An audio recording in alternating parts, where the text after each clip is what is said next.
پردے کے احکام۔ قرآن مجید کی جن آیات میں پردے کے احکام بیان ہوئے ہیں وہ حسب ذیل ہیں۔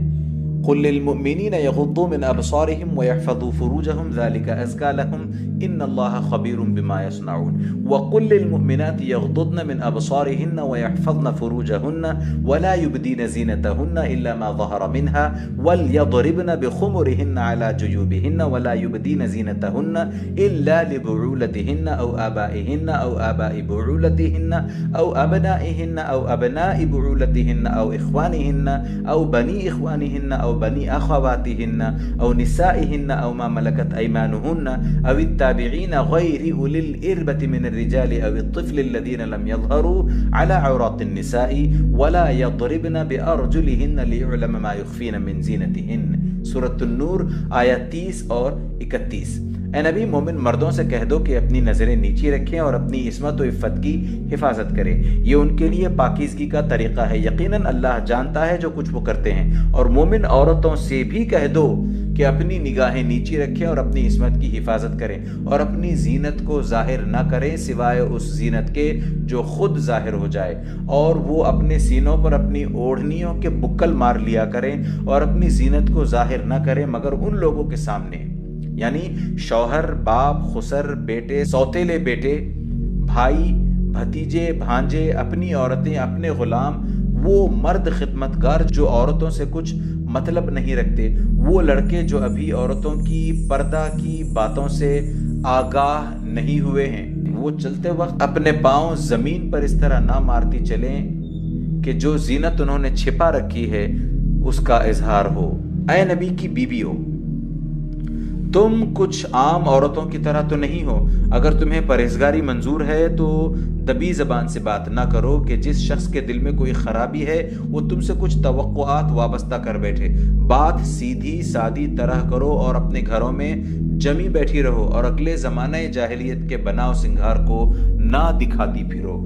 یا ایھا النبی قل لازواجک وبناتک ونساء المؤمنین یدنین علیہن من جلابیبہن ذلک ادنی ان یعرفن فلا یؤذین۔ سورۃ الاحزاب۔ اے نبی کریم صلی اللہ علیہ وسلم، اپنی بیویوں اور مسلمان عورتوں سے کہہ دو کہ اپنے اوپر اپنی چادروں کے گھونگھٹ ڈال لیا کریں، اس سے توقع کی جاتی ہے کہ وہ پہچانی جائیں گی اور ان کو ستایا نہ جائے گا۔ ان آیات پر غور کیجئے، مردوں کو تو صرف اس قدر تاکید کی گئی ہے کہ اپنی نگاہیں پست رکھیں اور فواحش سے اپنے اخلاق کی حفاظت کریں، مگر عورتوں کو مردوں کی طرح ان دونوں چیزوں کا حکم بھی دیا گیا ہے، اور پھر معاشرت اور برتاؤ کے بارے میں چند مزید ہدایتیں بھی دی گئی ہیں۔ اس کے صاف معنی یہ ہیں کہ ان کے اخلاق کی حفاظت کے لیے صرف غض بصر اور حفظ فروج کی کوشش ہی کافی نہیں ہے، بلکہ کچھ اور ضوابط کی بھی ضرورت ہے۔ اب ہم کو دیکھنا چاہیے کہ ان مجمل ہدایات کو نبی کریم صلی اللہ علیہ وسلم اور آپ کے صحابہ نے اسلامی معاشرت میں کس طرح نافذ کیا ہے، اور ان کے اقوال اور اعمال سے ان ہدایات کی معنوی اور عملی تفصیلات پر کیا روشنی پڑتی ہے۔ غض بصر۔ سب سے پہلا جو حکم مردوں اور عورتوں کو دیا گیا ہے وہ یہ ہے کہ غض بصر کرو۔ عموماً اس لفظ کا ترجمہ نظریں نیچی رکھو یا نگاہیں پست رکھو کیا جاتا ہے، مگر اس سے پورا مفہوم واضح نہیں ہوتا۔ حکم الہی کا اصل مقصد یہ نہیں ہے کہ لوگ ہر وقت نیچے ہی دیکھتے رہیں اور کبھی اوپر نظر ہی نہ اٹھائیں۔ مدعا دراصل یہ ہے کہ اس چیز سے پرہیز کرو جس کو حدیث میں آنکھوں کا زنا کہا گیا ہے۔ اجنبی عورتوں کے حسن اور ان کی زینت کی دید سے لذت اندوز ہونا مردوں کے لیے اور اجنبی مردوں کو مطمع نظر بنانا عورتوں کے لیے فتنے کا موجب ہے۔ فساد کی ابتدا طبعاً و عادتاً یہیں سے ہوتی ہے، اس لیے سب سے پہلے اسی دروازے کو بند کیا گیا ہے، اور یہی غض بصر کی مراد ہے۔ اردو زبان میں ہم اس لفظ کا مفہوم نظر بچانے سے بخوبی ادا کر سکتے ہیں۔ یہ ظاہر ہے کہ جب انسان آنکھیں کھول کر دنیا میں رہے گا تو سبھی چیزوں پر اس کی نظر پڑے گی۔ یہ تو ممکن ہی نہیں کہ کوئی مرد کسی عورت کو اور کوئی عورت کسی مرد کو کبھی دیکھے ہی نہیں۔ اسی لیے شارع نے فرمایا کہ اچانک نظر پڑ جائے تو معاف ہے، البتہ جو چیز ممنوع ہے وہ یہ ہے کہ ایک نگاہ میں جہاں تم کو حسن محسوس ہو وہاں دوبارہ نظر دوڑاؤ اور اس کو گھورنے کی کوشش کرو۔ حضرت جریر رضی اللہ تعالی عنہ کہتے ہیں کہ میں نے رسول اکرم صلی اللہ علیہ وسلم سے پوچھا کہ اچانک نظر پڑ جائے تو کیا کروں؟ آپ صلی اللہ علیہ وسلم نے فرمایا نظر پھیر لو۔ ابو داؤد کی روایت۔ حضرت بریدہ رضی اللہ تعالی عنہ کی روایت ہے کہ رسول اکرم صلی اللہ علیہ وسلم نے حضرت علی سے فرمایا کہ اے علی، ایک نظر کے بعد دوسری نظر نہ ڈالو، پہلی نظر تمہیں معاف ہے مگر دوسری نظر کی اجازت نہیں۔ نبی کریم صلی اللہ علیہ وسلم نے فرمایا جو شخص کسی اجنبی عورت کے محاسن پر شہوت کی نظر ڈالے گا تو قیامت کے دن اس کی آنکھوں میں پگھلا ہوا سیسا ڈالا جائے گا۔ مگر بعض مواقع ایسے بھی آتے ہیں جن میں اجنبیہ کو دیکھنا ضروری ہو جاتا ہے، مثلا کوئی مریضہ کسی طبیب کے زیر علاج ہو، یا کوئی عورت کسی مقدمے میں قاضی کے سامنے بحیثیت گواہ یا بحیثیت فریق پیش ہو، یا کسی آتش زدہ مقام میں کوئی عورت گر گئی ہو یا پانی میں ڈوب رہی ہو، یا اس کی جان یا آبرو کسی خطرے میں مبتلا ہو۔ ایسی صورتوں میں چہرہ تو درکنار، حسب ضرورت سطر کو بھی دیکھا جا سکتا ہے، جسم کو ہاتھ بھی لگایا جا سکتا ہے، بلکہ ڈوبتی ہوئی یا جلتی ہوئی عورت کو گود میں اٹھا کر لانا بھی صرف جائز ہی نہیں فرض ہے۔ شارع کا حکم یہ ہے کہ ایسی صورتوں میں جہاں تک ممکن ہو اپنی نیت کو پاک رکھو، لیکن اقتضاء بشریت سے اگر جذبات میں کوئی خفیف سی تحریک بھی پیدا ہو جائے تب بھی کوئی گناہ نہیں، کیونکہ ایسی نظر اور ایسے لمس کے لیے ضرورت دائی ہوئی ہے کہ فطرت کے مقتضیات کو بالکل روک دینے پر انسان قادر نہیں۔ اسی طرح اجنبی عورت کو نکاح کے لیے دیکھنا اور تفصیلی نظر کے ساتھ دیکھنا نہ صرف جائز ہے بلکہ احادیث میں اس کا حکم وارد ہوا ہے، اور خود نبی کریم صلی اللہ علیہ وسلم نے اس غرض کے لیے عورت کو دیکھا ہے۔ ترمذی کی ایک روایت میں ہے کہ مغیرہ ابن شعبہ سے روایت ہے کہ انہوں نے ایک عورت کو نکاح کا پیغام دیا۔ نبی کریم صلی اللہ علیہ وسلم نے ان سے فرمایا اس کو دیکھ لو، کیونکہ یہ تم دونوں کے درمیان محبت اور اتفاق پیدا کرنے کے لیے مناسب ہوگا۔ بخاری کی ایک روایت میں سہل ابن سعد روایت کرتے ہیں کہ ایک عورت نبی کریم صلی اللہ علیہ وسلم کے پاس حاضر ہوئی اور بولی کہ میں اپنے آپ کو حضور اکرم صلی اللہ علیہ وسلم کی نکاح میں دینے کے لیے آئی ہوں۔ اس پر رسول اکرم صلی اللہ علیہ وسلم نے نظر اٹھائی اور اس کو دیکھا۔ مسلم کی ایک روایت ہے جس میں ابو ہریرہ رضی اللہ تعالی عنہ کا بیان ہے کہ میں نبی کریم صلی اللہ علیہ وسلم کے پاس بیٹھا تھا، ایک شخص نے حاضر ہو کر عرض کیا کہ میں نے انصار میں سے ایک عورت کے ساتھ نکاح کا ارادہ کیا ہے۔ حضور اکرم صلی اللہ علیہ وسلم نے پوچھا کیا تو نے اس کو دیکھا ہے؟ اس نے عرض کیا نہیں۔ آپ صلی اللہ علیہ وسلم نے فرمایا جا اور اس کو دیکھ لے، کیونکہ انصار کی آنکھوں میں عموماً کچھ ہوتا ہے۔ جابر ابن عبداللہ سے روایت ہے جو ابو داؤد میں نقل کی گئی ہے کہ رسول اکرم صلی اللہ علیہ وسلم نے فرمایا جب تم میں سے کوئی شخص کسی عورت کو نکاح کا پیغام دے تو حتی الامکان اسے دیکھ لینا چاہیے کہ آیا اس میں کوئی چیز ہے جو اس کو اس عورت کے ساتھ نکاح کی رغبت دلانے والی ہو۔ ان مستثنیات پر غور کرنے سے معلوم ہوتا ہے کہ شارع کا مقصد دیکھنے کو کلیتاً روک دینا نہیں ہے، بلکہ دراصل فتنے کا سد باب مقصود ہے، اور اس غرض کے لیے صرف ایسے دیکھنے کو ممنوع قرار دیا گیا ہے جس کی کوئی حاجت بھی نہ ہو، جس کا کوئی تمدنی فائدہ بھی نہ ہو، اور جس میں جذبات شہوانی کو تحریک دینے کے اسباب بھی موجود ہوں۔ یہ حکم جس طرح مردوں کے لیے ہے اسی طرح عورتوں کے لیے بھی ہے۔ چنانچہ حدیث میں ام سلمہ سے روایت ہے کہ ایک مرتبہ وہ اور حضرت میمونہ رضی اللہ تعالی عنہا نبی کریم صلی اللہ علیہ وسلم کے پاس بیٹھی تھیں، اتنے میں ابن ام مکتوم رضی اللہ تعالی عنہ آئے جو نابینا صحابی تھے۔ نبی کریم صلی اللہ علیہ وسلم نے فرمایا ان سے پردہ کرو۔ ام سلمہ نے عرض کیا کیا یہ نابینا نہیں ہیں؟ نہ وہ ہم کو دیکھیں گے نہ ہمیں پہچانیں گے۔ نبی کریم صلی اللہ علیہ وسلم نے جواب دیا کیا تم دونوں بھی نابینا ہو؟ کیا تم انہیں نہیں دیکھتی ہو؟ مگر عورت کے مردوں کو دیکھنے اور مرد کے عورتوں کو دیکھنے میں نفسیات کے اعتبار سے ایک نازک فرق ہے۔ مرد کی فطرت میں اقدام ہے، کسی چیز کو پسند کرنے کے بعد وہ اس کے حصول کی کوشش میں پیش قدمی کرتا ہے، مگر عورت کی فطرت میں تمانع اور فرار ہے۔ جب تک کہ اس کی فطرت بالکل ہی مسخ نہ ہو جائے وہ کبھی اس قدر دراز دست اور جری اور بے باک نہیں ہو سکتی کہ کسی کو پسند کرنے کے بعد اس کی طرف پیش قدمی کرے۔ شارع نے اس فرق کو ملحوظ رکھ کر عورتوں کے لیے غیر مردوں کو دیکھنے کے معاملے میں وہ سختی نہیں کی ہے جو مردوں کے لیے غیر عورتوں کو دیکھنے کے معاملے میں کی ہے۔ چنانچہ احادیث میں عائشہ رضی اللہ تعالی عنہ کی یہ روایت مشہور ہے کہ نبی کریم صلی اللہ علیہ وسلم نے عید کے موقع پر ان کو حبشیوں کا تماشا دکھایا تھا۔ اس سے معلوم ہوا کہ عورتوں کا مردوں کو دیکھنا مطلقاً ممنوع نہیں ہے، بلکہ ایک مجلس میں مل کر بیٹھنا اور نظر جما کر دیکھنا مکروہ ہے، اور ایسی نظر بھی جائز نہیں جس میں فتنے کا احتمال ہو۔ وہی نابینا صحابی ابن ام مکتوم جن سے نبی کریم صلی اللہ علیہ وسلم نے حضرت ام سلمہ کو پردہ کرنے کا حکم دیا تھا، ایک دوسرے موقع پر نبی کریم صلی اللہ علیہ وسلم انہی کے گھر میں فاطمہ بنت قیس کو عدت بسر کرنے کا حکم دیتے ہیں۔ قاضی ابو بکر ابن العربی نے اپنی احکام القرآن میں اس واقعے کو یوں بیان کیا ہے کہ فاطمہ بنت قیس ام شریک کے گھر میں عدت گزارنا چاہتی تھی۔ نبی کریم صلی اللہ علیہ وسلم نے فرمایا اس کے گھر میں لوگ آتے جاتے رہتے ہیں، تم ابن ام مکتوم کے ہاں رہو کیونکہ وہ ایک اندھا آدمی ہے اور اس کے ہاں تم بے پردہ رہ سکتی ہو۔ اس سے معلوم ہوا کہ اصل مقصد فتنے کے احتمالات کو کم کرنا ہے۔ جہاں فتنے کے احتمال زیادہ ہوں وہاں رہنے سے منع فرما دیا، جہاں احتمال کم تھا وہاں رہنے کی اجازت دے دی، کیونکہ بہرحال اس عورت کو کہیں رہنا ضرور تھا، لیکن جہاں کوئی حقیقی ضرورت نہ تھی وہاں خواتین کو ایک غیر مرد کے ساتھ ایک مجلس میں جمع ہونے اور روبرو اس کو دیکھنے سے روک دیا۔ یہ سب مراتب حکمت پر مبنی ہیں، اور جو شخص مغز شریعت تک پہنچنے کی صلاحیت رکھتا ہو وہ بآسانی سمجھ سکتا ہے کہ غض بصر کے احکام کن مصالح پر مبنی ہیں اور ان مصالح کے لحاظ سے ان احکام میں شدت اور تخفیف کا مدار کن امور پر ہے۔ شارع کا اصل مقصد تم کو نظر بازی سے روکنا ہے، ورنہ اسے تمہاری آنکھوں سے کوئی دشمنی نہیں ہے۔ یہ آنکھیں ابتدا میں بڑی معصوم نگاہوں سے دیکھتی ہیں۔ نفس کا یہ شیطان ان کی تائید میں بڑے بڑے پرفریب دلائل پیش کرتا ہے، کہتا ہے کہ یہ ذوق جمال ہے جو فطرت نے تم نے ودیعت کیا ہے۔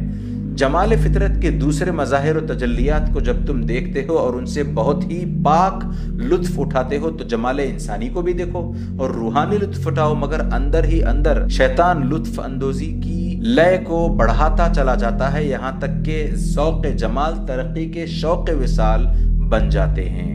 کون ہے جو اس حقیقت سے انکار کی جرأت رکھتا ہو کہ دنیا میں جس قدر بدکاری اب تک ہوئی ہے اور اب ہو رہی ہے اس کا پہلا اور سب سے بڑا محرک یہی آنکھوں کا فتنہ ہے؟ کون یہ دعویٰ کر سکتا ہے کہ اپنی صنف کے مقابل کے کسی حسین اور جوان فرد کو دیکھ کر اس میں وہی کیفیات پیدا ہوتی ہیں جو ایک خوبصورت پھول کو دیکھ کر ہوتی ہیں؟ اگر دونوں قسم کی کیفیات میں فرق ہے اور ایک کے برخلاف دوسری کیفیت کم و بیش شہوانی کیفیت ہے تو پھر تم کیسے کہہ سکتے ہو کہ ایک ذوق جمال کے لیے بھی وہی آزادی ہونی چاہیے جو دوسرے ذوق جمال کے لیے ہے؟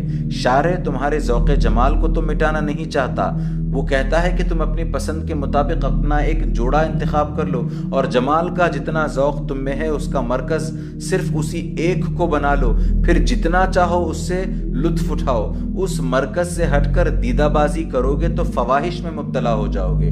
اگر ضبط نفس یا دوسرے موانع کی بنا پر آوارگی عمل میں مبتلا نہ بھی ہوئے تو وہ آوارگی خیال سے کبھی نہ بچ سکو گے۔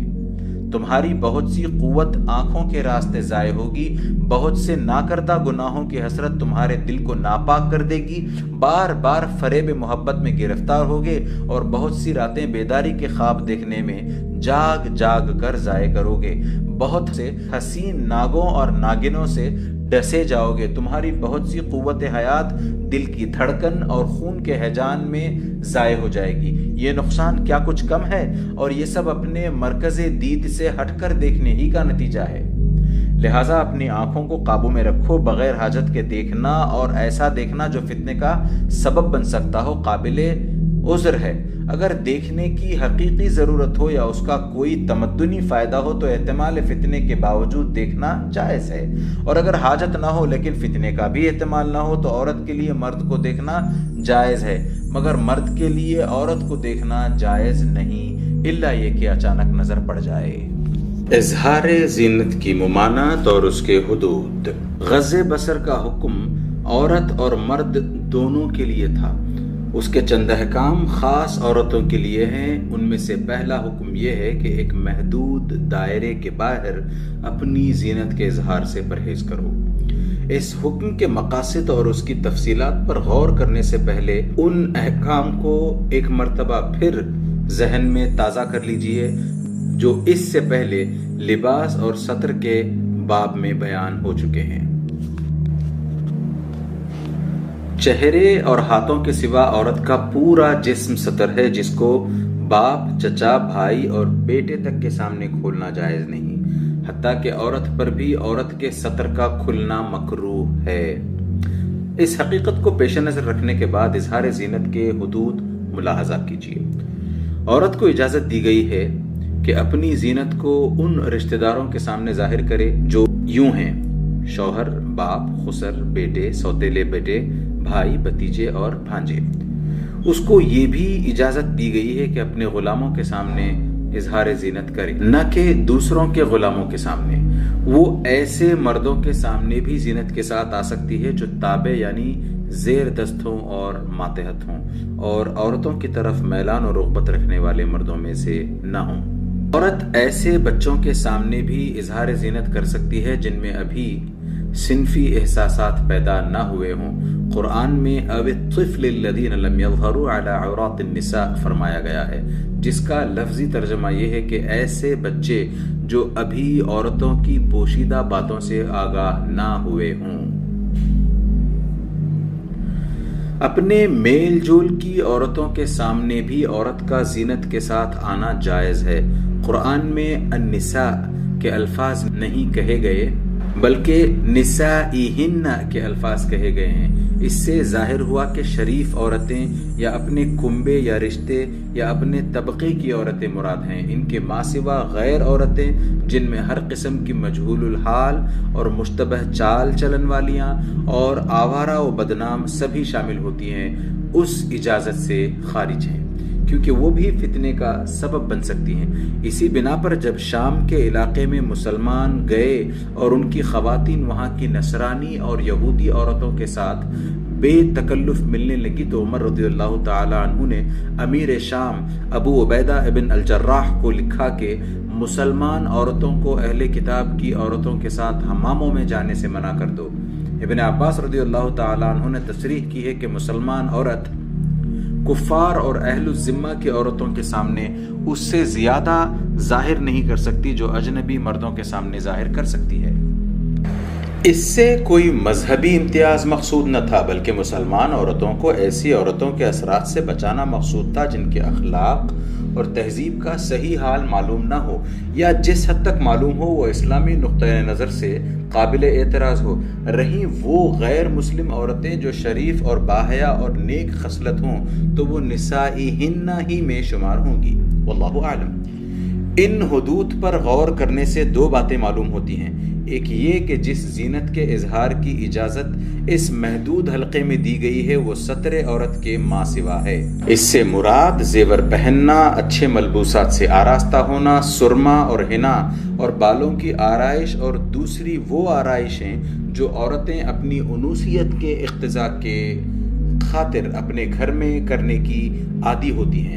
دوسرے یہ کہ اس قسم کی آرائشوں کے اظہار کی اجازت یا تو ان مردوں کے سامنے دی گئی ہے جن کو ابدی حرمت نے عورتوں کے لیے حرام کر دیا ہے، یا ان لوگوں کے سامنے جن کے اندر صنفی میلانات نہیں ہیں، یا ان کے سامنے جو فتنے کا سبب نہ بن سکتے ہوں۔ چنانچہ عورتوں کے لیے نسائہن کی قید تابعین کے لیے غیری اولی الاربہ کی اور بچوں کے لیے لم یظہروا علی عورات النساء کی۔ اس سے معلوم ہوا کہ شارع کا منشا عورتوں کے اظہار زینت کو ایسے حلقے میں محدود کرنا ہے جس میں ان کے حسن اور ان کی آرائش سے کسی قسم کے ناجائز جذبات پیدا ہونے اور صنفی انتشار کے اسباب فراہم ہو جانے کا اندیشہ نہیں ہے۔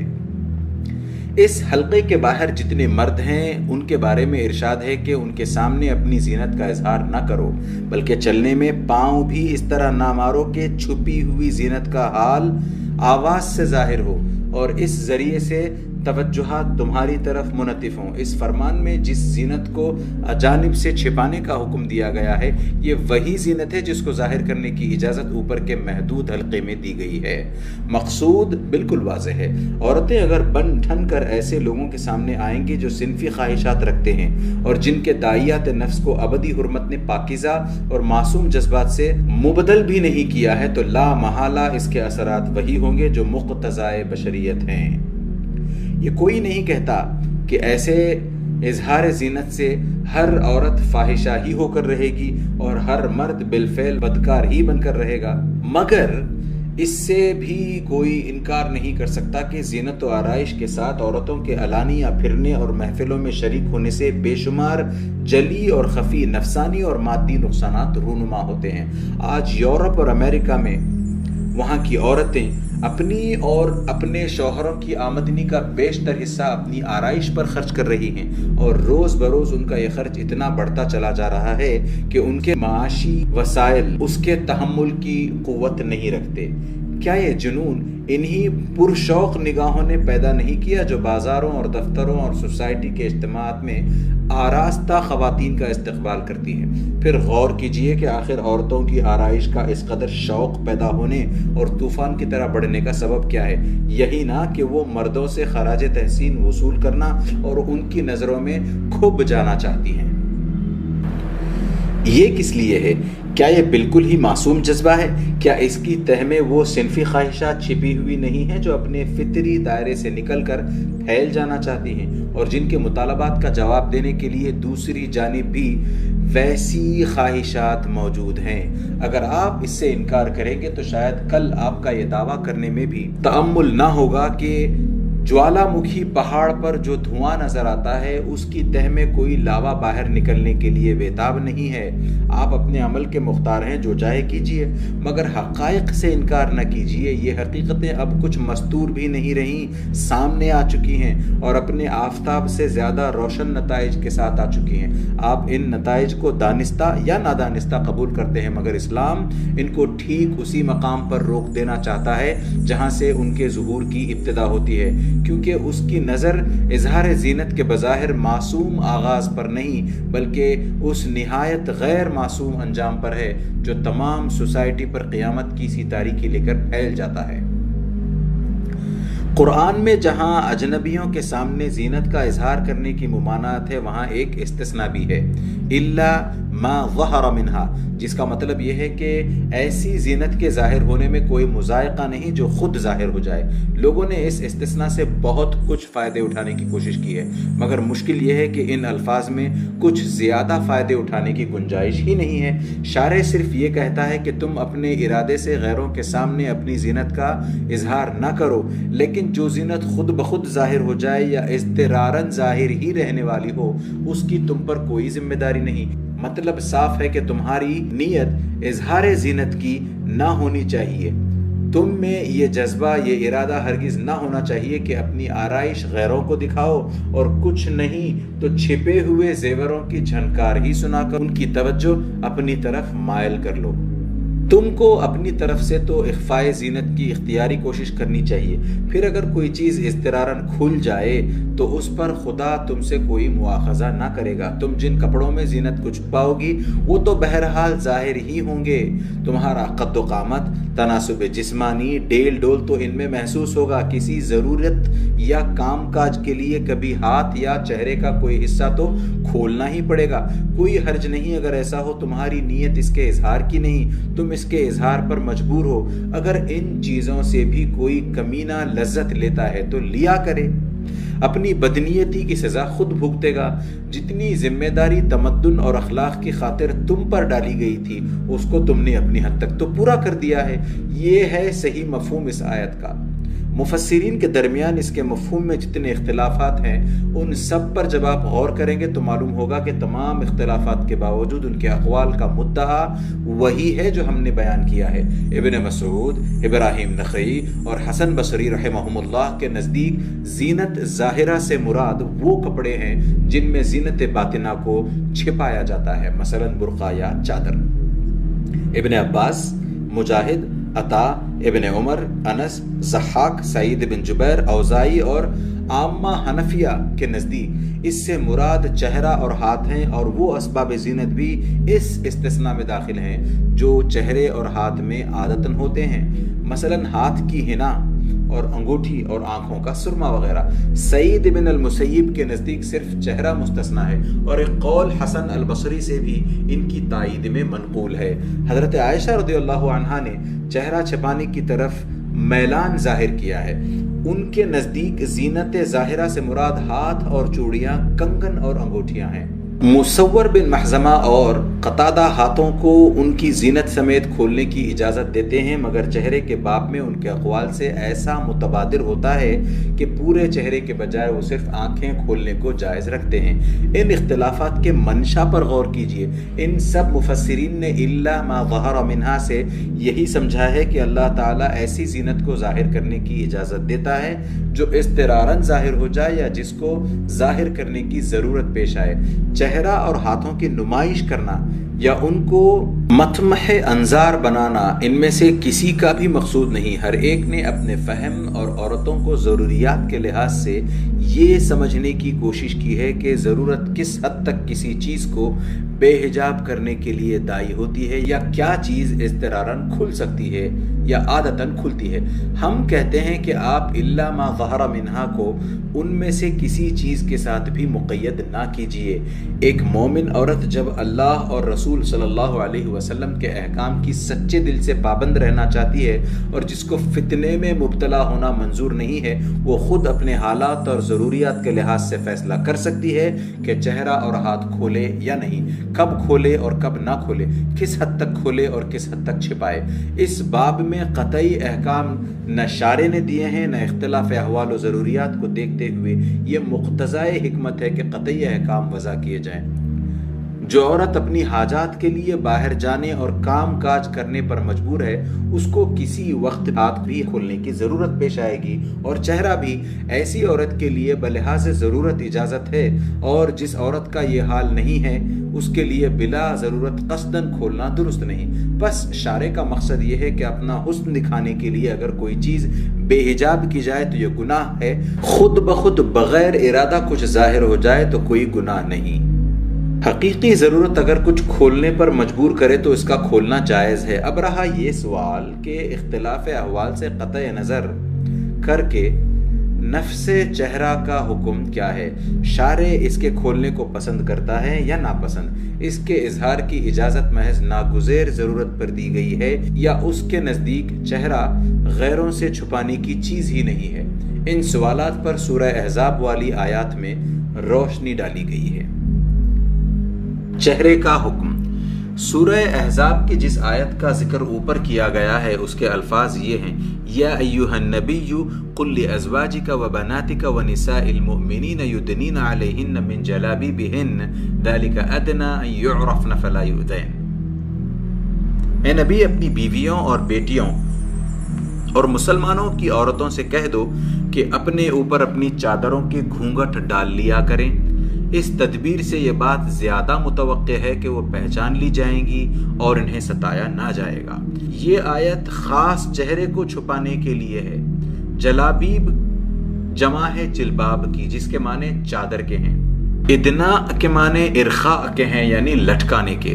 یدنین علیہن من جلابیبہن کا لفظی ترجمہ یہ ہوگا کہ اپنے اوپر اپنی چادروں میں سے ایک حصہ لٹکا لیا کریں۔ یہی مفہوم گھونگھٹ ڈالنے کا ہے، مگر اصل مقصد وہ خاص وضع نہیں ہے جس کو عرف عام میں گھونگھٹ سے تعبیر کیا جاتا ہے، بلکہ چہرے کو چھپانا مقصود ہے، خواہ گھونگھٹ سے چھپایا جائے یا نقاب سے یا کسی اور طریقے سے۔ اس کا فائدہ یہ بتایا گیا ہے کہ جب مسلمان عورتیں اس طرح مستور ہو کر باہر نکلیں گی تو لوگوں کو معلوم ہو جائے گا کہ یہ شریف عورتیں ہیں، بے حیا نہیں ہیں، اس لیے کوئی ان سے تعرض نہ کرے گا۔ قرآن مجید کے تمام مفسرین نے اس آیت کا یہی مفہوم بیان کیا ہے۔ ابن عباس رضی اللہ تعالیٰ عنہ اس کی تفسیر میں فرماتے ہیں، اللہ تعالیٰ نے مسلمان عورتوں کو حکم دیا ہے کہ جب وہ کسی ضرورت سے نکلیں تو سر کے اوپر سے اپنی چادروں کے دامن لٹکا کر اپنے چہروں کو ڈھک لیا کریں۔ تفسیر ابن جریر۔ امام محمد ابن سیرین نے عبیدہ بن سفیان ابن الحارث الحضرمی سے دریافت کیا کہ اس حکم پر عمل کرنے کا کیا طریقہ ہے۔ انہوں نے چادر اوڑھ کر بتایا اور اپنی پیشانی اور ناک اور ایک آنکھ کو چھپا کر صرف ایک آنکھ کھلی رکھی۔ تفسیر ابن جریر۔ علامہ ابن جریر طبری اس آیت کی تفسیر میں لکھتے ہیں، اے نبی، اپنی بیویوں، بیٹیوں اور مسلمانوں کی عورتوں سے کہہ دو کہ جب وہ اپنے گھروں سے کسی حاجت کے لیے نکلیں تو لونڈیوں کے سے لباس نہ پہنے کہ سر اور چہرے کھلے ہوئے ہوں، بلکہ وہ اپنے اوپر اپنی چادروں کے گھونگھٹ ڈال لیا کریں تاکہ کوئی فاسق ان سے تعرض نہ کر سکے اور سب جان لیں کہ وہ شریف عورتیں ہیں۔ علامہ ابو بکر جساس لکھتے ہیں، یہ آیت اس بات پر دلالت کرتی ہے کہ جوان عورت کو اجنبیوں سے چہرہ چھپانے کا حکم ہے اور اسے گھر سے نکلتے وقت پردہ داری اور عفت مآبی کا اظہار کرنا چاہیے تاکہ بدنیت لوگ اس کے حق میں طمع نہ کر سکیں۔ علامہ نیشابوری اپنی تفسیر غرائب القرآن میں لکھتے ہیں، ابتدائے عہد اسلام میں عورتیں زمانہ جاہلیت کی طرح قمیص اور دوپٹے کے ساتھ نکلتی تھیں اور شریف عورتوں کا لباس ادنا درجے کی عورتوں سے مختلف نہ تھا۔ پھر حکم دیا گیا کہ وہ چادریں اوڑھیں اور اپنے سر اور چہرے کو چھپائیں تاکہ لوگوں کو معلوم ہو جائے کہ وہ شریف عورتیں ہیں، فاحشہ نہیں۔ امام رازی لکھتے ہیں، جاہلیت میں اشراف کی عورتیں اور لونڈیاں سب کھلی پھرتی تھیں اور بدکار لوگ ان کا پیچھا کیا کرتے تھے۔ اللہ تعالیٰ نے شریف عورتوں کو حکم دیا کہ وہ اپنے اوپر چادر ڈالیں اور یہ فرمایا کہ ذالک ادنیٰ ان یعرفن فلا یؤذین۔ تو اس کے دو مفہوم ہو سکتے ہیں، ایک یہ کہ اس لباس سے ان کو پہچان لیا جائے گا کہ وہ شریف عورتیں ہیں اور ان کا پیچھا نہ کیا جائے گا، دوسرے یہ کہ اس سے معلوم ہو جائے گا کہ وہ بدکار نہیں، کیونکہ جو عورت چہرہ چھپائے گی درحالے کہ چہرہ عورت نہیں ہے جس کا چھپانا فرض ہو، تو کوئی شخص اس سے یہ توقع نہ کرے گا کہ ایسی شریف عورت کشف عورت پر آمادہ ہو جائے گی، بس اس لباس سے ظاہر ہو جائے گا کہ وہ ایک پردہ دار عورت ہے اور اس سے بدکاری کی توقع نہ کی جا سکے گی۔ تفسیر کبیر۔ قاضی بیضاوی لکھتے ہیں، یدنین علیہن من جلابیبہن، یعنی جب وہ اپنے حاجات کے لیے باہر نکلے تو اپنی چادروں سے اپنے چہروں اور اپنے جسموں کو چھپا لیا کریں۔ یہاں لفظ من تبعیض کے لیے ہے، یعنی چادروں کے ایک حصے کو منہ پر ڈالا جائے اور ایک حصے کو جسم پر لپیٹ لیا جائے۔ ذالک ادنیٰ ان یعرفن، یعنی اس سے ان کے اور لونڈیوں کے اور مغنیات کے درمیان تمیز ہو جائے گی۔ فلا یؤذین، اور مشتبہ چال چلن کے لوگ اس سے تعرض کی جرأت نہ کر سکیں گے۔ تفسیر بیضاوی۔ ان اقوال سے ظاہر ہے کہ صحابہ کرام کے مبارک دور سے لے کر 8ویں صدی تک ہر زمانے میں اس آیت کا ایک ہی مفہوم سمجھا گیا، اور وہ مفہوم وہی ہے جو اس کے الفاظ سے ہم نے سمجھا ہے۔ اس کے بعد احادیث کی طرف رجوع کیجئے تو وہاں بھی معلوم ہوتا ہے کہ اس آیت کے نزول کے بعد سے عہد نبوی صلی اللہ علیہ وسلم میں عام طور پر مسلمان عورتیں اپنے چہروں پر نقاب ڈالنے لگی تھیں اور کھلے چہروں کے ساتھ پھرنے کا رواج بند ہو گیا تھا۔ ابو داؤد، ترمذی، موطا اور دوسری کتب حدیث میں لکھا ہے کہ حضرت صلی اللہ علیہ وسلم نے عورتوں کو حالت احرام میں چہروں پر نقاب ڈالنے اور دستانے پہننے سے منع فرما دیا تھا۔ اس سے صاف طور پر ثابت ہوتا ہے کہ اس عہد مبارک میں چہروں کو چھپانے کے لیے نقاب اور ہاتھوں کو چھپانے کے لیے دستانوں کا رواج عام ہو چکا تھا۔ صرف احرام کی حالت میں اس سے منع کیا گیا، مگر اس سے بھی یہ مقصد نہ تھا کہ حج میں چہرے منظر عام پر پیش کیے جائیں، بلکہ دراصل مقصد یہ تھا کہ احرام کی فقیرانہ وضع میں نقاب عورت کے لباس کا جزو نہ ہو جس طرح عام طور پر ہوتا ہے۔ چنانچہ دوسری احادیث میں تصریح کی گئی کہ حالت احرام میں بھی ازواج مطہرات اور خواتین اسلام نقاب کے بغیر اپنے چہروں کو اجانب سے چھپاتی تھیں۔ ابو داؤد میں ہے، حضرت عائشہ رضی اللہ عنہا فرماتی ہیں کہ ہم سوار ہمارے قریب سے گزرتے تھے اور ہم عورتیں رسول اکرم صلی اللہ علیہ وسلم کے ساتھ حالت احرام میں ہوتی تھیں، بس جب وہ لوگ ہمارے سامنے آ جاتے تو ہم اپنی چادریں اپنے سروں کی طرف سے اپنے چہروں پر ڈال لیتی اور جب وہ گزر جاتے تو منہ کھول دیتی۔ موطا امام مالک میں ہے، فاطمہ بنت منذر کا بیان ہے کہ ہم حالت احرام میں اپنے چہروں پر کپڑا ڈال لیا کرتی تھیں۔ ہمارے ساتھ ابو بکر رضی اللہ تعالیٰ عنہ کی صاحبزادی اسماء رضی اللہ عنہا تھیں، انہوں نے ہم کو اس سے منع نہیں کیا، یعنی انہوں نے یہ نہیں کہا کہ احرام کی حالت میں نقاب استعمال کرنے کی جو ممانعت ہے اس کا اطلاق ہمارے اس فعل پر ہوتا ہے۔ فتح الباری کتاب الحج میں عائشہ رضی اللہ عنہا کی روایت ہے، عورت حالت احرام میں اپنی چادر اپنے سر پر سے چہرے پر لٹکا لیا کرے۔ نقاب جو شخص آیت قرآنی کے الفاظ اور ان کی مقبول عام اور متفق علیہ تفسیر اور عہد نبوی صلی اللہ علیہ وسلم کے تعامل کو دیکھے گا، اس کے لیے اس حقیقت سے انکار کی مجال باقی نہ رہے گی کہ شریعت اسلامیہ میں عورت کے لیے چہرے کو اجانب سے مستور رکھنے کا حکم ہے، اور اس پر خود نبی کریم صلی اللہ علیہ وسلم کے زمانے سے عمل کیا جا رہا ہے۔ نقاب اگر لفظاً نہیں تو معنن و حقیقتاً خود قرآن عظیم کی تجویز کردہ چیز ہے۔ جس ذات مقدس پر قرآن نازل ہوا تھا، اس کی آنکھوں کے سامنے خواتین اسلام نے اس چیز کو اپنے خارج البیت لباس کا جز بنایا تھا، اور اس زمانے میں بھی اس چیز کا نام نقاب تھا۔ جی ہاں، یہ وہی نقاب ویل ہے جس کو یورپ انتہا درجے کی مکروہ اور گھناؤنی چیز سمجھتا ہے، جس کا محض تصور ہی فرنگی ضمیر پر ایک بار گراں ہے، جس کو ظلم اور تنگ خیالی اور وحشت کی علامت قرار دیا جاتا ہے۔ ہاں، یہ وہی چیز ہے جس کا نام کسی مشرقی قوم کی جہالت اور تمدنی پسماندگی کے ذکر میں سب سے پہلے لایا جاتا ہے، اور جب یہ بیان کرنا ہوتا ہے کہ کوئی مشرقی قوم تمدن اور تہذیب میں ترقی کر رہی ہے، تو سب سے پہلے جس کا ذکر بڑے انشراح کے ساتھ اور انبساط کے ساتھ کیا جاتا ہے وہ یہی ہے کہ اس قوم سے نقاب رخصت ہو گئی۔ اب شرم سے سر جھکا لیجئے کہ یہ چیز بعد کی ایجاد نہیں ہے، خود قرآن نے اس کو ایجاد کیا ہے، اور محمد صلی اللہ علیہ وسلم اس کو رائج کر گئے ہیں۔ مگر محض سر جھکانے سے کام نہ چلے گا۔ شتر مرغ اگر شکاری کو دیکھ کر ریت میں سر چھپا لے تو شکاری کا وجود باطل نہیں ہو جاتا۔ آپ بھی اپنا سر جھکائیں گے تو سر ضرور جھک جائے گا، مگر قرآن کی آیت نہ مٹے گی، نہ تاریخ سے ثابت شدہ واقعات محو ہو جائیں گے۔ تعویلات سے اس پر پردہ ڈالیے گا تو یہ شرم کا داغ اور زیادہ چمک اٹھے گا۔ جب وحی مغربی پر ایمان لا کر آپ اس کو شرم کا داغ مان ہی چکے ہیں تو اس کو دور کرنے کی اب ایک ہی صورت ہے، اور وہ یہ ہے کہ اس اسلام ہی سے اپنی براءت کا اعلان فرما دیں جو نقاب، گھونگھٹ، ستر وجوہ جیسی گھناؤنی چیزوں کا حکم دیتا ہے۔ آپ ہیں ترقی کے خواہش مند، آپ کو درکار ہے تہذیب، آپ کے لیے وہ مذہب کیسے قابل اتباع ہو سکتا ہے جو خواتین کو شمع انجمن بننے سے روکتا ہو، حیا اور پردہ داری اور عفت معابی کی تعلیم دیتا ہو، گھر کی ملکہ کو اہل خانہ کے سوا ہر ایک کے لیے قرۃ العین بننے سے منع کرتا ہو۔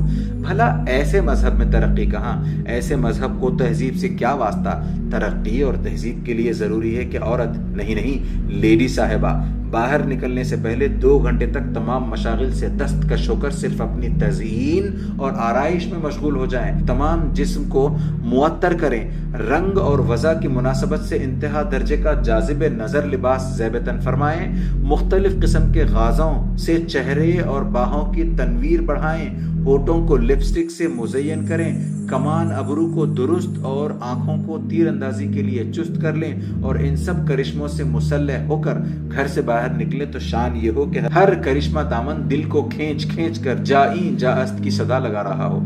پھر اس سے بھی ذوق خود آرائی کی تسکین نہ ہو، آئینہ اور سنگھار کا سامان ہر وقت ساتھ رہے تاکہ تھوڑی تھوڑی دیر بعد اسباب زینت کے خفیف ترین نقصانات کی بھی تلافی کی جاتی رہے۔ جیسا کہ ہم بارہا کہہ چکے ہیں، اسلام اور مغربی تہذیب کے مقاصد میں بعد المشرقین ہے، اور وہ شخص سخت غلطی کرتا ہے جو مغربی نقطۂ نظر سے اسلامی احکام کی تعبیر کرتا ہے۔ مغرب میں اشیاء کی قدر و قیمت کا جو معیار ہے، اسلام کا معیار اس سے بالکل مختلف ہے۔ مغرب جن چیزوں کو نہایت اہم اور مقصود حیات سمجھتا ہے، اسلام کی نگاہ میں ان کی کوئی اہمیت نہیں، اور اسلام جن چیزوں کو اہمیت دیتا ہے، مغرب کی نگاہ میں وہ بالکل بے قیمت ہیں۔ اب جو مغربی معیار کا قائل ہے، اس کو تو اسلام کی ہر چیز قابل ترمیم ہی نظر آئے گی۔ وہ اسلامی احکام کی تعبیر کرنے بیٹھے گا تو ان کی تحریف کر ڈالے گا، اور تحریف کے بعد بھی ان کو اپنی زندگی میں کسی طرح نصب نہ کر سکے گا، کیونکہ قدم قدم پر قرآن اور سنت کی تصریحات اس کی مزاحمت کریں گی۔ ایسے شخص کو عملی طریقوں کے جزئیات پر نظر ڈالنے سے پہلے یہ دیکھنا چاہیے کہ جب مقاصد کے لیے ان طریقوں کو اختیار کیا گیا ہے تو وہ خود کہاں تک قابل قبول ہیں۔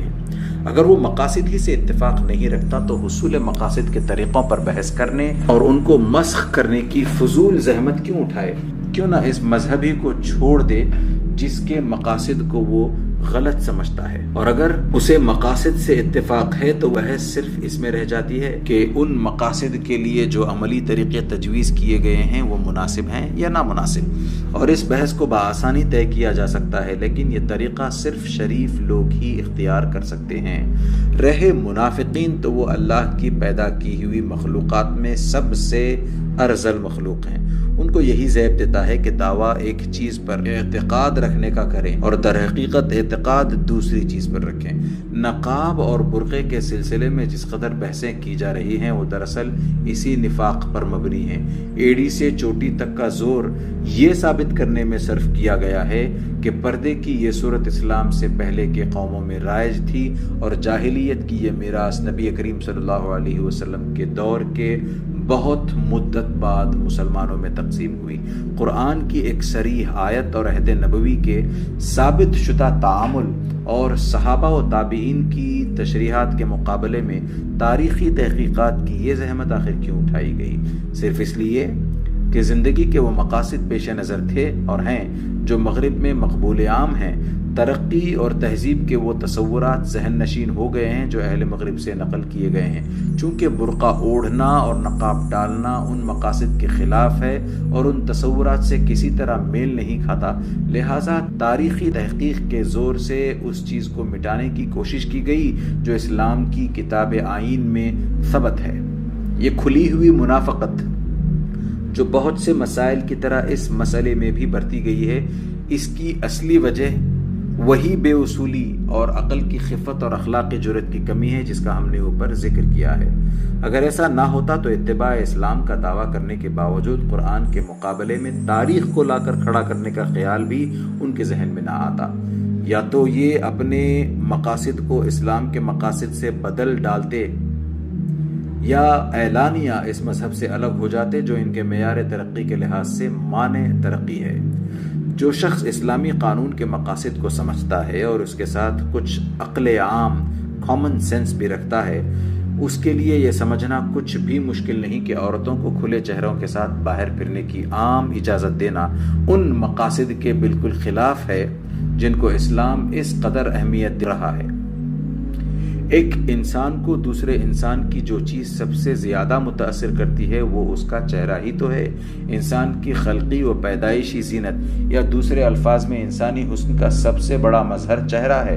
نگاہوں کو سب سے زیادہ وہی کھینچتا ہے، جذبات کو سب سے زیادہ وہی اپیل کرتا ہے، صنفی جذب و انجذاب کا سب سے زیادہ قوی ایجنٹ وہی ہے۔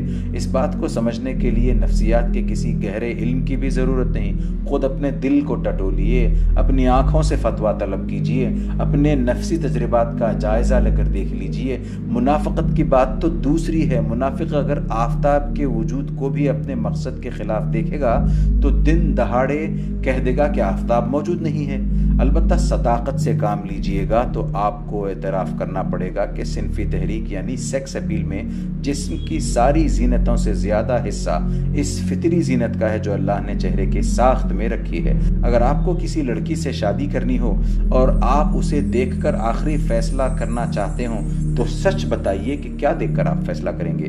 ایک شکل اس کے دیکھنے کی یہ ہو سکتی ہے کہ چہرے کے سوا وہ پوری کی پوری آپ کے سامنے ہو، دوسری شکل یہ ہو سکتی ہے کہ ایک جھروکے میں وہ صرف اپنا چہرہ دکھائے۔ بتائیے کہ دونوں شکلوں میں سے کون سی شکل کو آپ ترجیح دیں گے؟ سچ بتائیے، کیا سارے جسم کی بنسبت چہرے کا حسن آپ کی نگاہ میں اہم ترین نہیں ہے؟ اس حقیقت کے مسلم ہو جانے کے بعد آگے بڑھیے۔ اگر سوسائٹی میں صنفی انتشار اور لامرکزی ہے جانا تو تحریکات کو روکنا مقصود ہی نہ ہو، تب تو چہرہ کیا معنی، سینہ اور بازو اور پنڈلیاں اور رانے سب کچھ ہی کھول دینے کی آزادی ہونی چاہیے، جیسی کہ اس وقت مغربی تہذیب میں ہے۔ اس صورت میں ان حدود و قیود کی کوئی ضرورت نہیں جو اسلامی قانون حجاب کے سلسلے میں آپ اوپر سے دیکھتے چلے آ رہے ہیں۔ لیکن اگر اصل بات اسی طوفان کو روکنا ہو تو اس سے زیادہ خلاف حکمت اور کیا بات ہو سکتی ہے کہ اس کو روکنے کے لیے چھوٹے چھوٹے دروازوں پر تو کنڈیاں چڑھائی جائیں اور سب سے بڑے دروازے کو چوپٹ کھلا چھوڑ دیا جائے۔ اب آپ سوال کر سکتے ہیں کہ جب ایسا ہے تو اسلام نے ناگزیر حاجات و ضروریات کے لیے چہرہ کھولنے کی اجازت کیوں دی، جیسا کہ تم خود پہلے بیان کر چکے ہو؟ اس کا جواب یہ ہے کہ اسلام کا کوئی غیر معتدل یک رخا قانون نہیں، وہ ایک طرف مصالح اخلاقی کا لحاظ کرتا ہے تو دوسری طرف انسان کی حقیقی ضرورتوں کا بھی لحاظ کرتا ہے، اور ان دونوں کے درمیان اس نے غایت درجے کا تناسب اور توازن قائم کیا ہے۔ وہ اخلاقی فتنوں کا سد باب بھی کرنا چاہتا ہے اور اس کے ساتھ کسی انسان پر ایسی پابندیاں بھی عائد نہیں کرنا چاہتا جن کے باعث وہ اپنی حقیقی ضروریات کو پورا نہ کر سکے۔ یہی وجہ ہے کہ اس نے عورت کے لیے چہرے اور نقاب کے باب میں ویسے قطعی احکام نہیں دیے جیسے ستر پوشی اور اخفاء زینت کے باب میں دیے ہیں، کیونکہ ستر پوشی اور اخفاء زینت سے ضروریات زندگی کو پورا کرنے میں کوئی حرج واقع نہیں ہوتا، مگر چہرے اور ہاتھوں کو دائماً چھپائے رہنے سے عورتوں کو اپنی حاجات میں سخت مشکل پیش آ سکتی ہے۔ بس عورتوں کے لیے عام قاعدہ یہ مقرر کیا گیا کہ چہرے پر نقاب یا گھونگھٹ ڈالے رہیں، اور اس قاعدے میں الا ما ظہر منہا کے استثناء سے یہ آسانی پیدا کر دی گئی کہ اگر حقیقت میں چہرہ کھلا رکھنے کی ضرورت پیش آئے تو وہ اس کو کھول سکتی ہے، بشرطے کہ نمائش حسن مقصود نہ ہو بلکہ رفع ضرورت مد نظر ہو۔ پھر دوسری جانب سے فتنہ انگیزی کے جو خطرات تھے ان کا سدباب اس طرح کیا گیا کہ مردوں کو غض بصر کا حکم دیا گیا تاکہ اگر کوئی عفت مآب عورت اپنی حاجت کے لیے چہرہ کھولے تو وہ اپنی نظریں نیچی کر لے اور بےہودگی کے ساتھ اس کو گھورنے سے باز رہیں۔ پردہ داری کے ان احکام پر غور کریں تو آپ کو معلوم ہو جائے گا کہ اسلامی پردہ کوئی جاہلی رسم نہیں بلکہ ایک عقلی قانون ہے۔ جاہلی رسم ایک جامد چیز ہوتی ہے جو طریقہ جس صورت سے رائج ہو گیا کسی حال میں اس کے اندر تغیر نہیں کیا جا سکتا۔ جو چیز چھپا دی گئی وہ بس ہمیشہ کے لیے چھپا دی گئی، آپ مرتے مر جائیں مگر اس کا کھلنا غیر ممکن۔ بخلاف اس کے عقلی قانون میں لچک ہوتی ہے، اس میں احوال کے لحاظ سے شدت اور تخفیف کی گنجائش ہوتی ہے۔ موقع و محل کے اعتبار سے اس کے عام قواعد میں استثنائی صورتیں رکھی جاتی ہیں۔ ایسے قوانین کی پیروی اندھوں کی طرح نہیں کی جاتی، اس کے لیے عقل اور تمیز کی ضرورت ہے۔ سمجھ بوجھ رکھنے والا پیرو خود فیصلہ کر سکتا ہے کہ کہاں اس کو عام قاعدے کی پیروی کرنی چاہیے اور کہاں قانون کے نقطۂ نظر سے حقیقی ضرورت درپیش ہے جس میں استثنائی رخصتوں سے فائدہ اٹھانا جائز ہے۔ پھر وہ خود ہی یہ رائے قائم کر سکتا ہے کہ کسی محل پر رخصت سے کس حد تک استفادہ کیا جا سکتا ہے اور استفادے کی صورت میں مقصد قانون کو کس طرح مرکوز رکھا جائے۔ ان تمام امور میں در حقیقت ایک نیک نیت مومن کا قلب ہی سچا مفتی بن سکتا ہے۔ جیسا کہ نبی کریم صلی اللہ علیہ وسلم نے فرمایا، اپنے دل سے فتویٰ طلب کرو اور جو چیز دل میں کھٹ کے اس کو چھوڑ دو۔ یہی وجہ ہے کہ اسلام کی صحیح پیروی جہالت اور ناسمجھی کے ساتھ نہیں ہو سکتی۔ یہ عقلی قانون ہے اور اس کی پیروی کے لیے قدم قدم پر شعور اور فہم کی ضرورت ہے۔